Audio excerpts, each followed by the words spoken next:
So in the 16 years it's been on sale, Yamaha's TMAX has basically managed to define itself as the big scooter to turn to if you're after something with a bit of personality and attitude to match the sort of comfort and convenience it offers. This 2017 model is the 6th generation of the TMAX, and for this year it's received a raft of changes that have culminated in Yamaha basically saying that it benefits from better acceleration, agility and lower weight, and it's also got a more sporty design plus LED lights. And the TMAX range has grown for this year as well, so it's now made up of 3 bikes. You've got the standard TMAX, the SX and this, the range-topping DX, which costs £10,699. So being the range topper, the DX has a few gadgets, and alongside the keyless ignition, this bike also has heated grips and a really good electronically adjustable screen. The bike's 530cc parallel twin engine. It still makes the same 45 horsepower and 39 pounds per foot of torque as before, but it's now Euro 4 compliant. I bet you're all really excited about that. The TMAX's 530cc parallel twin engine still makes the same 45 horsepower and 39 pounds per foot of torque as before, but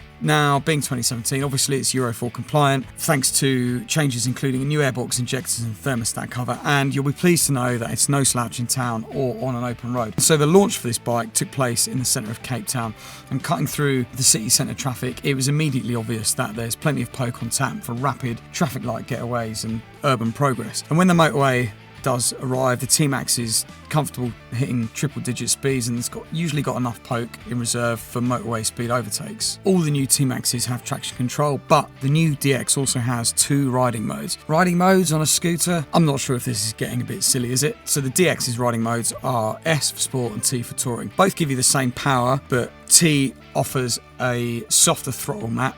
Switching between the two is really easy, but at the end of the day, I couldn't help feel that maybe it's a bit of a gimmick, because in sport mode, the throttle response is so precise and crisp that I can't imagine why you'd want to use touring mode, because in touring mode the TMAX just ended up feeling a bit flat. Handling, it's excellent. In fact, the TMAX is the best handling scooter I've ever ridden.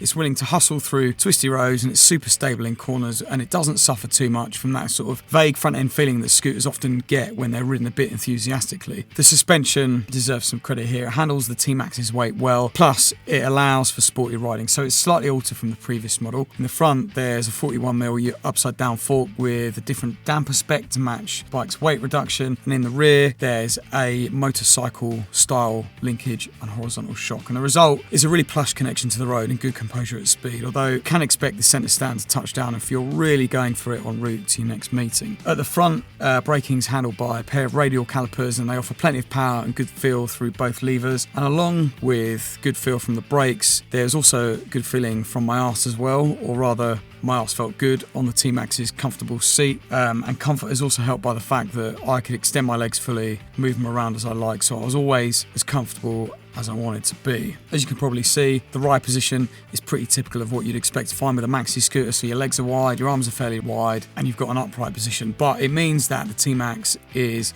manageable and comfortable at all kinds of speeds. Storage wise, there's loads of space under the seat, enough for a full face lid or 2 open face helmets, and with a full face lid in there is a bit of space for some shopping, and of course there's also a glove box with space for your phone, keys and fags and whatnot. The new TFT display, which is sandwiched between the speedo and the rev counter, is clear, it's easy to read, and the buttons that control it on the left switch gear, so they control things like heated grips, ride mode, the display and the fuel consumption, trip meter, etc. They're all really intuitive, really easy.